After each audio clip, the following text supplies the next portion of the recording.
Welcome. Thank you for joining us for First Person Conversations with Holocaust Survivors. My name is Bill Benson. I have hosted the museum's First Person program since it began in 2000. Through these monthly conversations, we bring you firsthand accounts of survival of the Holocaust. Each of our first person guests serves as a volunteer at the museum. We are honored to have with us today Holocaust survivor Susan Morsinger, who will share with us her personal firsthand account of the Holocaust. Susan, thank you so much for joining us and being willing to be our first person today. Thank you, Bill, for having me come on your program. Susan, you have so much to share with us, so we're going to go ahead and get started. You were born on May 27th, 1929, in Bad Kreuznach, Germany, just a few years before Adolf Hitler was appointed Chancellor of Germany. Please tell us about your hometown and your family before the Nazis came to power. Yeah. I was born in Bad Kreuznach. It's a little town near Frankfurt and near Cologne.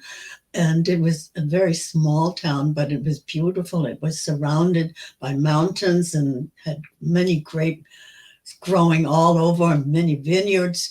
And it had a beautiful river called the Nahe, which was a tributary of the Rhine River. And it had a beautiful bridge that was built in the 1300s in medieval times. And then it had a spa, which was very popular because the German people from all over Germany used to come and get bathed there and breathe in the sulfur air and the fine air so that their illnesses would be better. Anyway, this picture that you're looking at is my father, and we're right walking in the garden where the spa was, and that's my father and me went a long, long time ago. Yeah. And I think we have another picture for you to share with us as well. Yes, that's my father and my mother and my brother Joe and me. This is before Hitler came into power. Well, what was your father's occupation, Susan? Yeah, he had a linen store, and he was probably doing very well because we lived in a nice house. But these things changed when Hitler came into power. And that, of course, Susan, that happened in January 1933 when Hitler was appointed chancellor and moved quickly to turn Germany into a one-party dictatorship. yes. The new Nazi regime persecuted Jews and passed anti-Semitic laws. So tell us how life changed once the Nazis were in control and how that changed your family's life. Yeah. Well, the Nazis boycotted my father's store, and he lost all of his customers. And eventually, he had to give up the store, and some German people took it over. So he didn't have any income, so we had to move from one place to another, to many different houses and different apartments. And my father, in order to make a living for his family, went and picked strawberries and he sold them in baskets to the Jewish people of our town to help him make a living. And you remember him going out and doing that, don't Yes, you? I do. I really do. Mm. And we have another photograph I'd love you to tell us about. I want to introduce you to my whole family. My brother, Joe, I'm going to be talking about him a lot. He has his arm around my mother, and then she's holding my baby brother, Ernest, and that's me with my arm around my father. Now, I'm going to tell you all of my stories from a child's point of view because that's the way I remember it. Mm-hmm, mm-hmm, mm-hmm. Your baby brother, because of the circumstances, he tell us about his birth. Yeah, we were living in one of the smaller houses, and my brother and I had to sit outside of the house on some steps. And the reason we had to do that is because my mother was having the baby inside the house, and because there was a law in Bad Kreuznach that Jewish people weren't allowed to go to the hospital. That was one of the many, many restrictions on Jewish people at Yes. that time. Susan, tell us about starting school. Well, I was very anxious to go to school and learn and be part of German girls' education. And I was very happy to go to school. And here, that's me. Here I am. This is my first day of school, and I'm holding a cone in my hands. And it was the custom of all German children on their first day to go to school to have a cone like that. And in fact, it's still a custom in Germany now. Mm. But the cone, and I guess probably the audience probably is probably thinking, what on earth is inside of that cone? Well, I'll tell you, Bill, inside the cone, it was filled with candy and sweet things so that our education would be sweet and lovely and delightful and delicious. And that lasted for a very, very short time because after I went to school for a little while, the teacher started to read picture storybooks to the children, and many of them were very anti Semitic. And here's an example of one of the anti Semitic books that the children were reading in Germany. This one is called Der Giftpilz, and it means poisoned mushroom. And if you take a look at the cover of this book, you can see the mushroom, and then there's this ugly face with an ugly nose and a Star of David, and the mushroom is wearing a clown. And so the children, when listening to this story, were learning that Jews were poisoned mushrooms, and so that they were poisonous. And so they tried to keep away from me. They made fun of me and they laughed at me. And I was very uncomfortable going to school. And every day I ran home to my mother and I said to her, I don't want to go to public school anymore. I want to stay home. And she said, well, just stick it out, stick it out. But after a while, I was extremely happy. And the reason I was extremely happy, Bill, is because there was a law in Germany that Jewish children weren't allowed to go to school anymore. So but the parents in Bad Kreuznach, the Jewish parents all wanted their children to go to school. So they hired one Jewish teacher. And that Jewish teacher had a one-room schoolhouse, and we all went to that school. Maybe they want to. There it is. There you go. Yeah. The teacher is the one that's holding he's writing something on the paper, and I'm the one with the pigtails. Well, what happened is he was responsible of teaching all the Jewish children in Bad Kreuznach in that one room. He taught from first grade. First row was the first grade, second row was the second grade, all the way to the ninth grade. And this one, I think he probably was teaching language arts to all the kids. And what we had done, we had written plays about fairy tales in Germany. And what I'm doing is I'm listening to my mother, who was my best friend at the time, and I'm holding a basket, and I am Little Red Riding Hood going into the woods, and she's telling me to be very careful when walking through the woods. And so all these children here were really very happy because there was nobody to call us names and nobody to be anti-Semitic because we were all Jews together. That for a time, that must have felt like a place of safety after all you were subjected to in that public school. Yes, yes, yes. You had an incident that you recall when your mother sent you to the store to get bread, but you had to go through a park to get there. Tell us about that. Yes. I was very proud of. I must have been maybe 6 years old, and I was very proud because I was able to do something for my family. She used to put the pfennig in my hand, and she said, "Go buy some bread." And in order to get to the store, I had to cross the street and walk through a park and get to the other end where all of the stores were on Kreuznacher Straße. Anyway, so I was crossing the street, and then I was starting to walk down the steps to get into the park. And all of a sudden, the gatekeeper of the park started to yell at me, and he said to me, hey, you can't go through this park anymore because you're a dirty Jew. And then he called me all kinds of names and he told me never to walk through the park again. So I ran up the steps and I ran to my mother and I told her, what had happened. And she really didn't want to worry me. And so she said, well, next time you go, just walk around the park. Mm. So the next time she put the fennec in my hand and I crossed the street and there was the entrance to the park and I was standing at the top of the steps and I said to myself, oh, I am very tired because if I had to walk all the way around the park, I would have to walk all the way 1 block and then another 2 blocks the other way and then go back. And I said to myself, I'm very tired.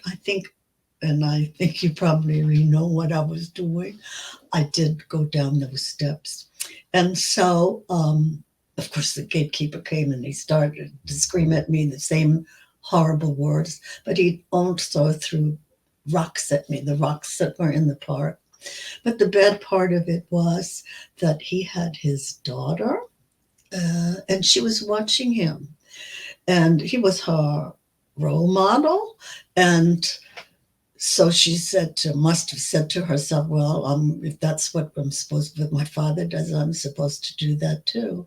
And so she picked up some rocks and threw them at me and called me the same names that her father was calling me. And here was this little girl who was learning about hatred and anti-Semitism.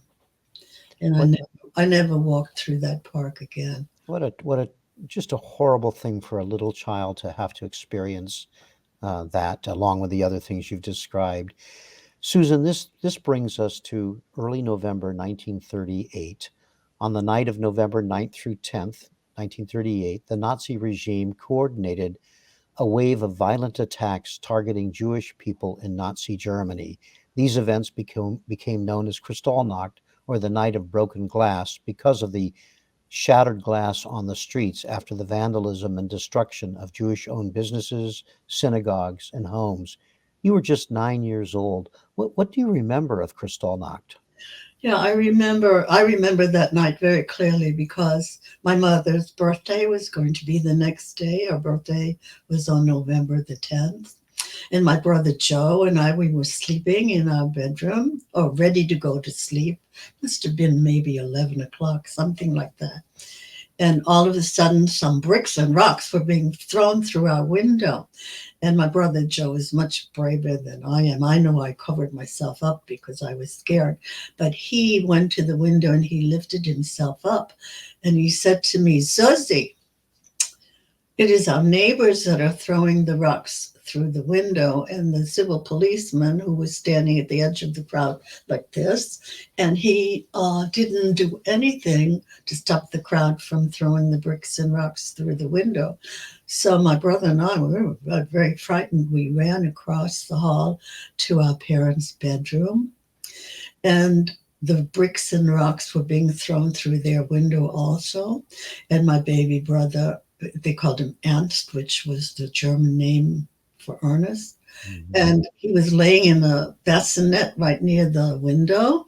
And my brother Joe remembers that a rock fell on his hand, on the baby's hand, but the baby was okay. He was all right. And so in all five of us, my mother, my father, my brothers, and I, we were huddling like in the back of the bedroom to decide what to do.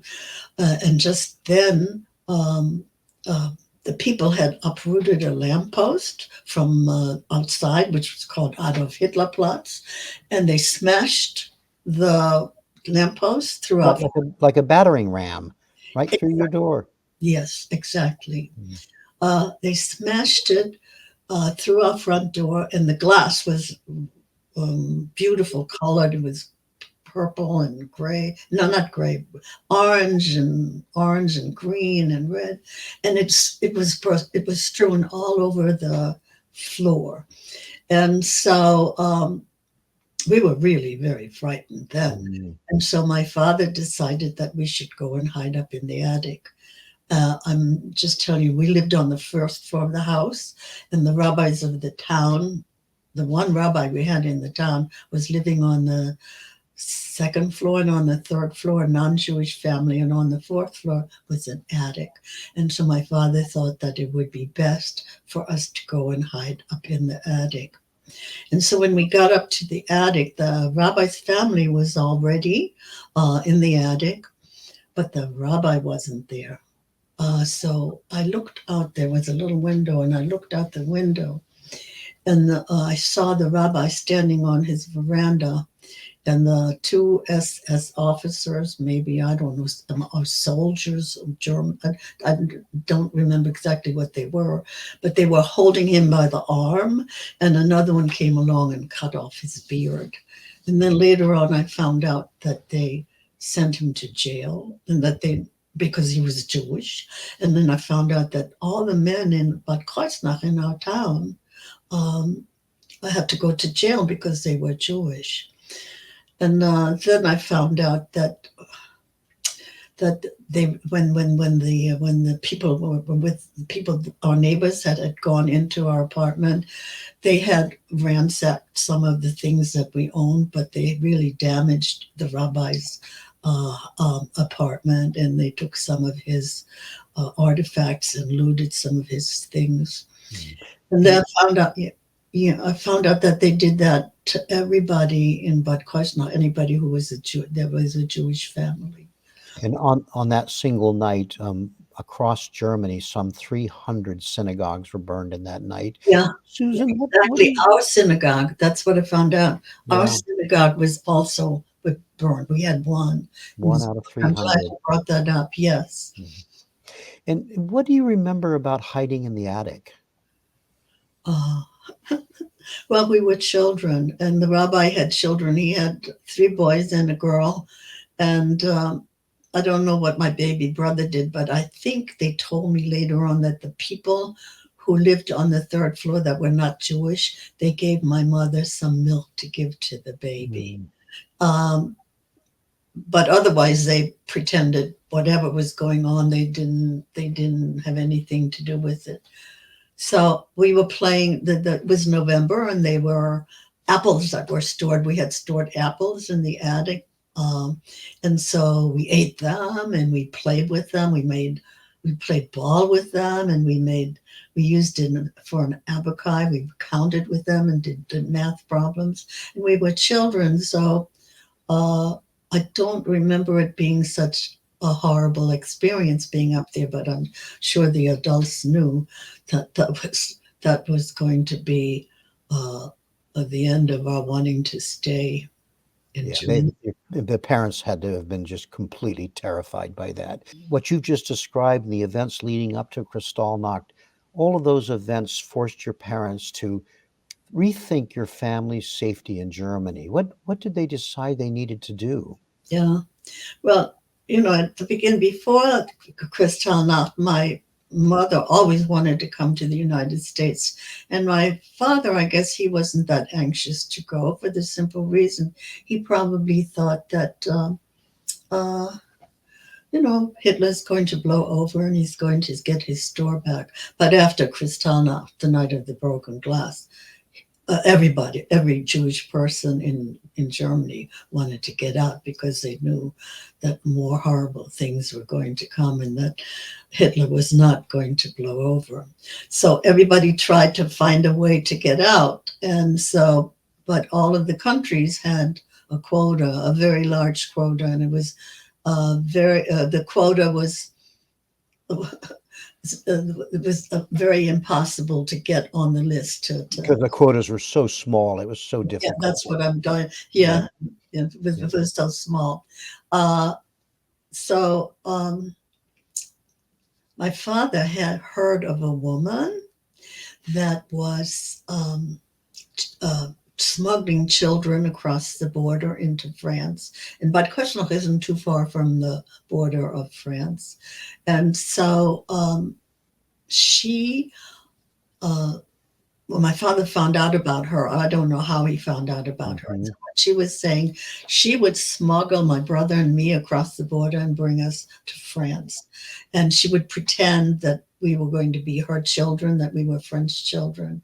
However, she did it for not out of the goodness of her heart. She did it because she wanted to make money, and my father gave her all the money that he had saved so that my brother and I could be safe in France. I knew that my parents wanted to save us. I knew they wanted to send us away. And I knew that I had to do what my parents wanted me to do. But it was very difficult to leave them, to get separated from them. And the thing is, the most horrible thing that now that I'm an adult must have been for my mother and father to send their children away and not know if they were ever going to see them again. I can't imagine how terrifying that was, and tragic for your parents to do exactly that. So there you are with Joseph. You're heading to France. Your mom and dad and your baby brother Ernest are behind still in Germany. Tell us about the incident when you were crossing the border into France, when German soldiers boarded the train. Well, my brother, I remember it differently, but memories are different.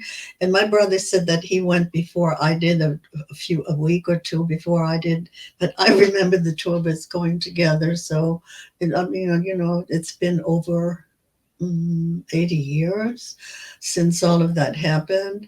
But what had happened is they told me to be absolutely quiet, and because I was German and I didn't know how to speak any French, and we were supposed to be her children. I think she had put a picture into her children's passport. Mm-hmm. And so we were supposed to be very quiet, because if the French people came and asked us some questions, we wouldn't understand and we wouldn't be able to answer. And so we had to be very quiet. My brother said that he thinks that maybe they gave him some drugs so he would be sleeping. Mm-hmm. But I don't remember having any drugs. But I was very, very quiet, and I pretended I was sleeping, and I heard them come, and she must have said to them that her child was sleeping, and everything was okay. We got to Paris all right. So once you're in Paris, the lady takes you there. Now you're in Paris. Yeah.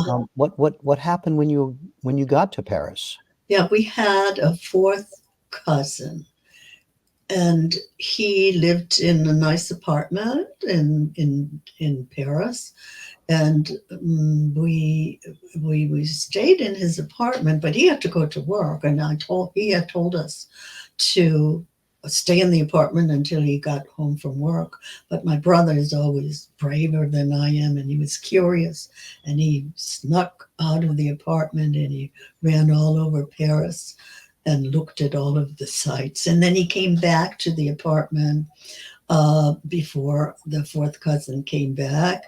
And so the cousin never found out. But the cousin couldn't take care of two kids. What was he going to do? Wow. So I don't know. Maybe we stayed for maybe 2 weeks. Maybe my brother remembers better than I do, but maybe 2 weeks. And so what he did is he found a foster home for us to stay at near the environs of Paris. So in May 1940, you're living with your brother and other children in this children's home, this foster home.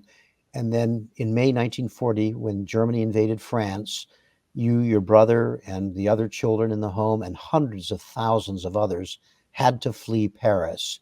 Tell us about leaving Paris, and where you ended up. Yeah, my brother remembers distinctly that we were walking. We were someplace in Paris on the Champs-Élysées, and that we saw the German army marching in, and we could hear the boots and the trucks and the cars and coming down the Champs-Élysées. And not only my brother and I were frightened, but everybody in Paris, not only Jews were frightened, but everybody in Paris was frightened. And so many, many people wanted to leave. Some people collaborated with the German army, but many people wanted to get out, and many people wanted to flee into the south of France, but some people went west. And the closest town that was west of Paris, was Versailles. And so that's where my brother and I went. And both of us do not remember how we got there, but I think that some nuns probably took us, and we ended up in Versailles, and we ended up at the biggest building in Versailles, which of course is the palace. And so here, this mayor of Versailles had to take care of all of these refugees that came out of Paris, and they had to house us in Paris. And so what they did, they have these beautiful gardens and outside the palace, and at the other end of the gardens, they had a big pile of hay, and somebody gave us all of us a burlap sack, and we filled this burlap sack with hay, and then they gave us a little string to tie around the sack, and it was perfect for a mattress. And we put it on our shoulders, and we walked into the palace. And of course, we walked into the biggest room that they have in the Palace of Versailles. And maybe you already, here it is. It is, you probably almost don't recognize it because all the mirrors are gone and all the chandeliers are gone, but it is the Hall of Mirrors. And if you go now, I mean, it's a very elegant place with beautiful chandeliers on the floor and hanging from the ceiling.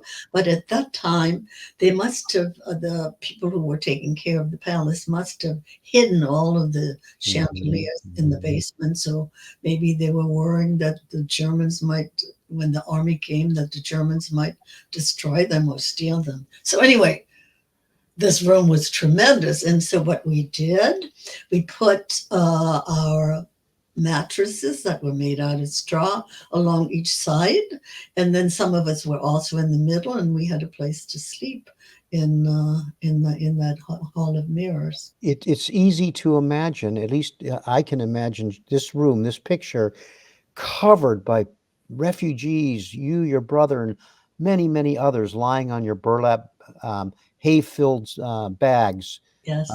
in that beautiful big room. Powerful. You had an encounter there with a Nazi officer while you were in Versailles. Tell us about that. Yeah. Well, the German army didn't just stay in Paris. They decided to come to Versailles. That was one of their next places they invaded. And so we heard them coming in and marching again in this big cavalcade of cars and trucks. And some soldiers were walking. But in front of that whole caravan was a car. And out of this car came an officer, a German officer. And I don't know whether he was a general or whether he was a captain, but he seemed to be very important. And he got out of the car and he said he wanted to talk to the mayor. Now, they called the mayor, and the mayor did not know how to speak any German. And a German officer didn't know how to speak any French. And so they needed to have somebody to translate for them. And somebody said, oh, there's this girl in the palace, and she knows how to speak German. So it was me. It was me. And so I tell you, they called me, and I was really very, very frightened because I thought maybe if he found out that I was Jewish, they would do the same thing that they had planned for all the other Jews in Germany. But I came out, and he was so tall. He was as tall as the ceiling in your place where you are sitting, and I could just see above his boots. And so anyway, they started to talk to each other, the mayor and the officer, and I don't remember what they talked about. And at the end of the conversation, the German officer said to me, hey, little girl, how come you know how to speak German so well? And I was really frightened then.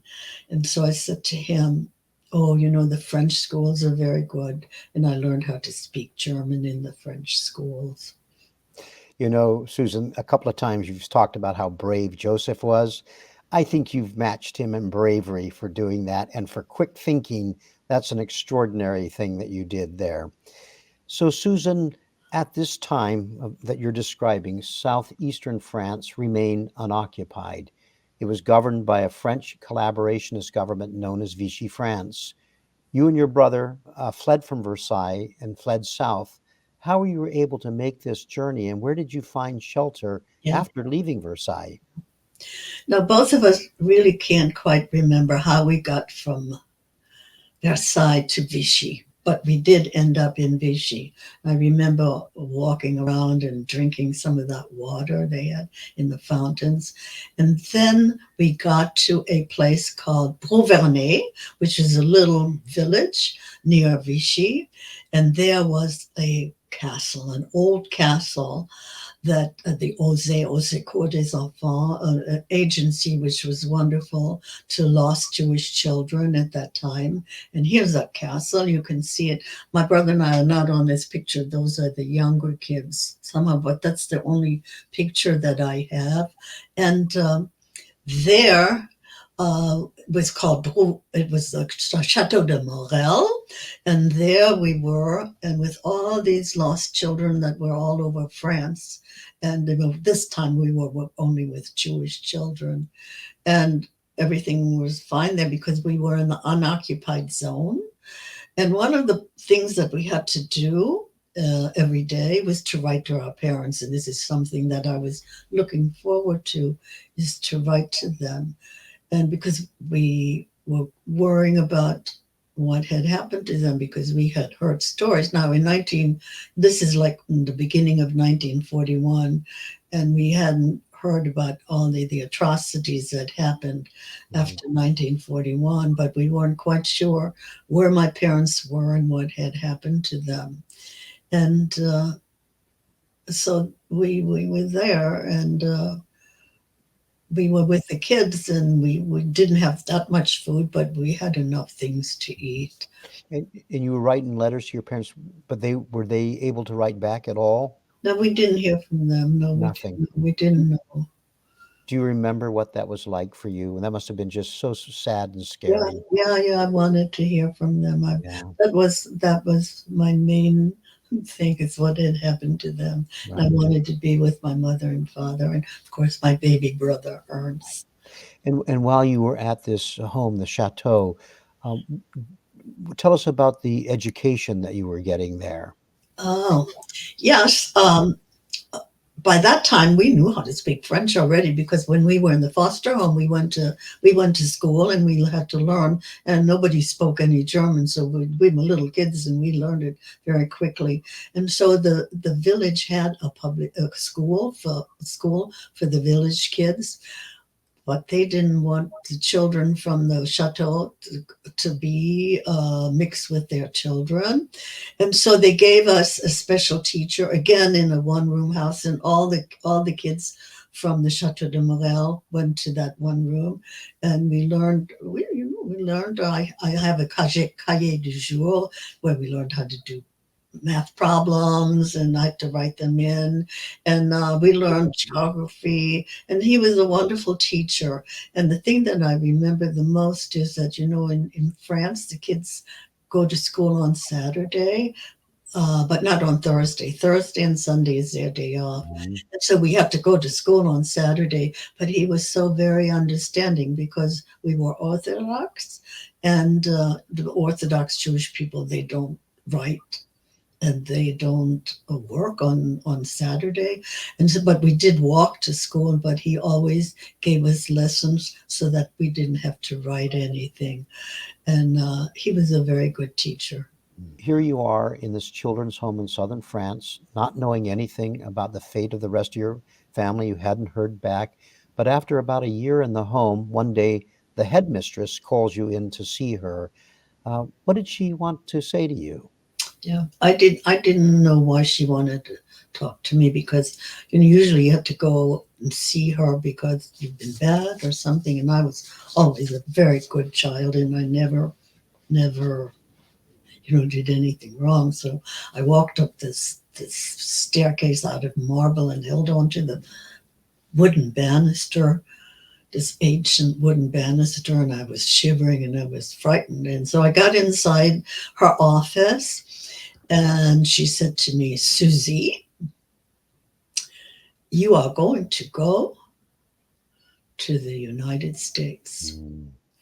And I tell you, I was filled with joy, but I was flabbergasted and I just didn't understand. And so she said, your parents are in the United States and your baby brother are in the United States, is in the United States. And they have found you. They have gotten the Quakers. The Quakers, by the way, they did such wonderful things for children during the Second World War. Mhm. And also the Highest and the Osage, all of them got together and they found us and they helped my father make, well, my father bought the tickets, but they helped my father arrange for a trip for us to come to the United States on a ship called the Serpa Pinto in Portugal. How did your parents survive?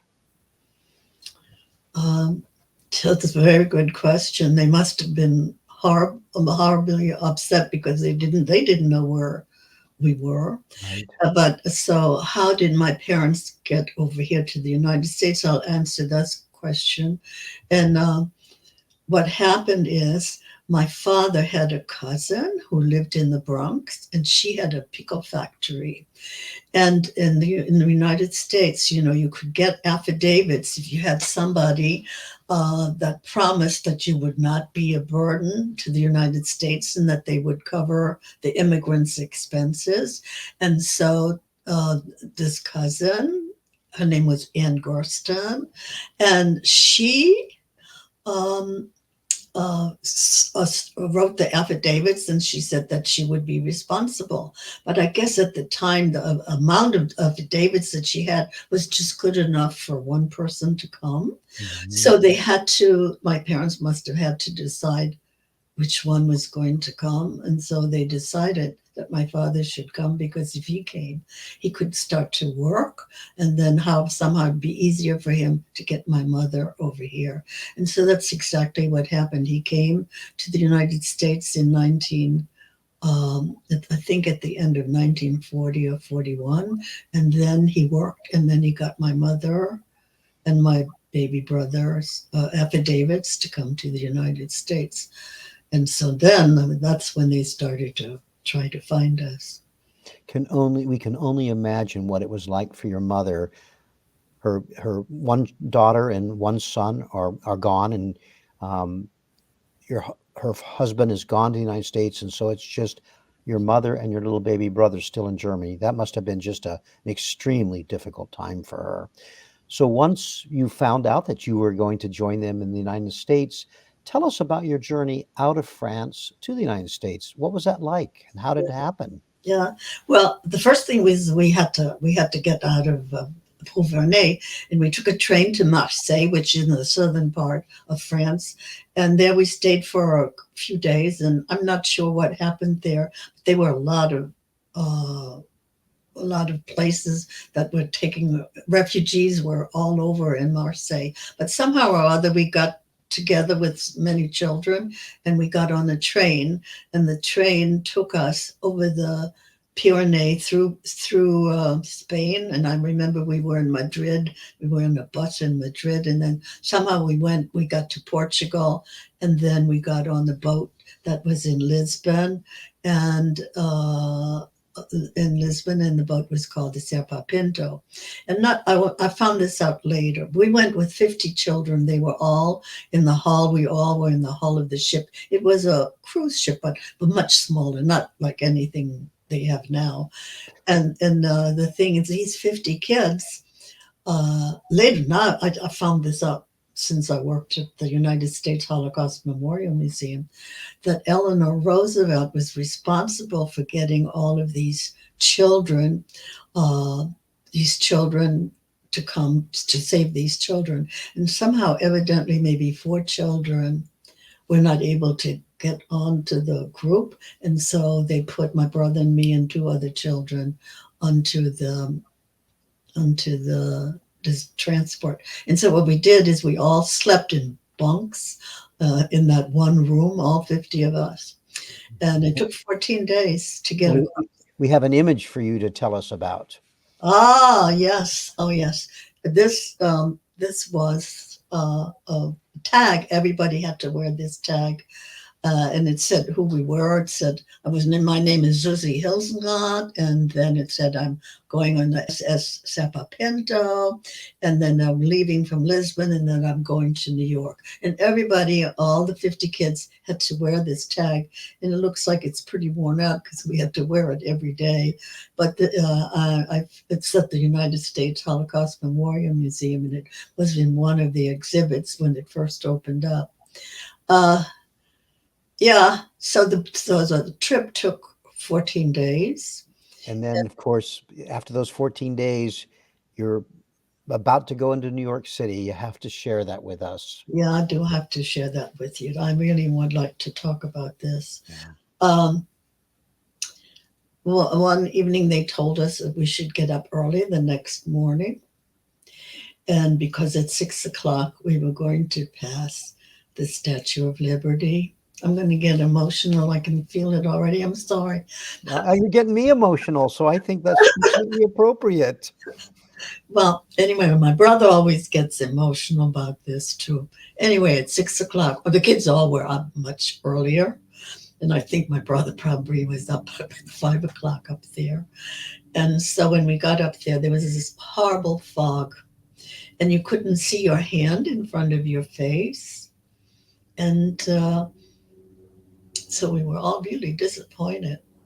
But I'm telling you, at exactly 6 o'clock, that fog lifted like a curtain in the theater, and it just went up very, very slowly.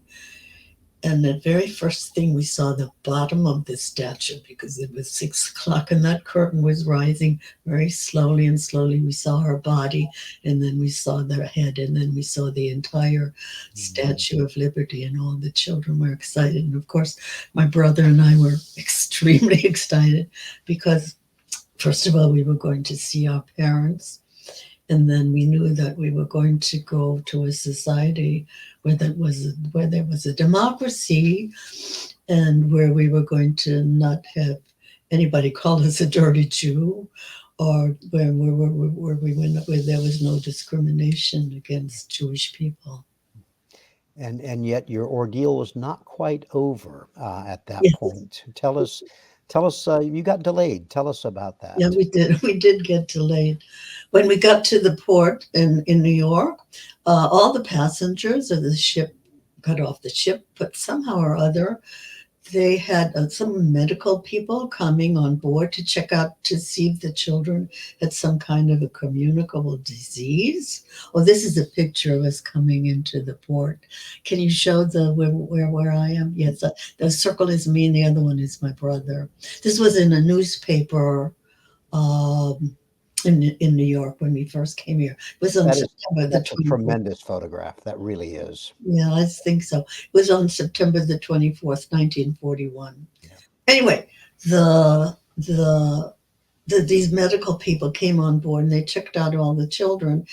And my brother had a fever, and he had rash on his body from eating too much pineapple. And they thought that he had a communicable disease, and they said he couldn't come into the United States. Of course, I would stayed with him, and they said, well, you can't come into the United States. So where did they take us? I bet you probably thought about it already. Do you know where they took us? I think I know, but our audience might not know. Well, I'll tell them. Okay. I'll tell them it was Ellis Island. And so we took us to Ellis Island, and my brother they gave him aspirins or medicine, and they gave him cream for his rash, and he was better very soon. However, when we were there, the few days that we were there, we learned everything we needed to know for children here in the United States. So let me tell you the three things that we knew made us become knowledgeable. we sat at long tables, like cafeteria tables in the school system. And there was a sailor sitting next to my brother, and he was drinking a brown drink and had bubbles in it. And the sailor nudged him and asked him if he would like to have a taste. And my brother looked at me and he said, "Should I drink it?" And I said, "Well, okay." So he tasted it and he said, "Oh, it tastes very good." So this sailor told him that it was Coca-Cola. So in those days, the Coca-Cola was just the drink that was very popular here in the United States. And so another day that we found out that there was this bread on the table and it was white, and we had never seen any white bread. And and it was soft, and we could take it in our hand and we could make a ball out of it, and then we could eat it, and it tasted so wonderful. And somebody told us that it was called Wonder Bread. And then the last thing we learned, which was really very important, is that the kids here in the United States were having candy that you could keep in your mouth all day long and it didn't melt. And then they told us that it was chewing gum. And that in those days, chewing gum was a big thing in the United States. So my brother and I were ready to come. And so we put us back on the boat, and they took us back to the pier, and there was my father. And he took us to Washington, D.C. So your father had been waiting all that time while you Yes, were yes, having to go through that quarantine and time at Ellis Island. yes, I want yes, to, before we go on, I want to just say to our audience that, of course, the United States was not yet in the war. We wouldn't enter the war until December 1941. Had this been a few months later, Susan's parents would not have gotten out of Germany. So the timing for you was just absolutely wonderful. What was it like, Susan, to reunite with your parents after all that time? Well, it was wonderful to see them. We were very happy to be with them. Yes. Yeah. Your Susan, as your immediate family obviously was able to get out of Germany, and that was wonderful. Tell us what happened to other family members. Well, most everybody was murdered. Um, my father had been born in Poland, and I had never met my grandparents or his relatives except for one sister, and who emigrated to Israel way uh, before Hitler, and or around that time, and so I never knew any of his relatives, and they lived in Poland, and I tried to find out what had happened to them. You know, the Germans keep very good records, but I could not find anything as to what happened about them. And I didn't find out until later that in all the small villages, the Germans marched in, and what they did is they made the Jewish people dig their own graves, and they shot them, and they didn't keep any record of what had happened. So my grandparents and my father's relatives lived in a town called Kolomea, and most of those people died that way. And on my mother's side, my mother also was born in Poland. I never met her parents either, and I didn't find out anything either about them. But she did have a relative called Tanta Anna. Yeah, she was my mother's sister, so she was my mother's aunt, and Tante means aunt in German, and my mother called her Tante Anna. So, and to me, she was always Tante Anna, and she lived in a town called Viersen, and she was wonderful to us, and she was like a good relative. She was a wonderful lady. She had a husband and she had children, and what happened to her is I did find out what happened to her because she was sent to Riga because the Germans kept records about the German Jews, and she had a mother, which was my mother's grandmother, my great grandmother, and her husband, Uncle Heinrich. they sent them, and they were such wonderful people, and they were so good to us. And they sent them to Riga, and that they were murdered there. At the Riga concentration camp. Yes. Susan, I don't know I don't know how they were murdered, but they died. They said in the book, instead, I don't know. I tried to find out what happened, how they died, and why they died, but they just said they died. Susan, I have just one more question for you. In the face of rising global anti-Semitism, please tell us why you continue to share your firsthand account of what you experienced during the Holocaust. We have to remember what happened. We cannot undo the atrocities of the past. We have to take action to confront hate. We cannot be onlookers when we see injustice taking place. We need to understand what prejudice and hatred can do to people. We have to be sensitive to each other and take care of one another. And we have to let us enjoy and celebrate what we have in common. Susan, we have such gratitude to you for your willingness to continue to do this, to take the time to share your firsthand account of what you experienced. It's so important. You are so eloquent, and as Tammy noted, you are a storyteller. It's no surprise that you spent a career teaching and building a new generation, several generations of people to contribute to the betterment of our world. So thank you, Susan, for all you've done and all you continue to do.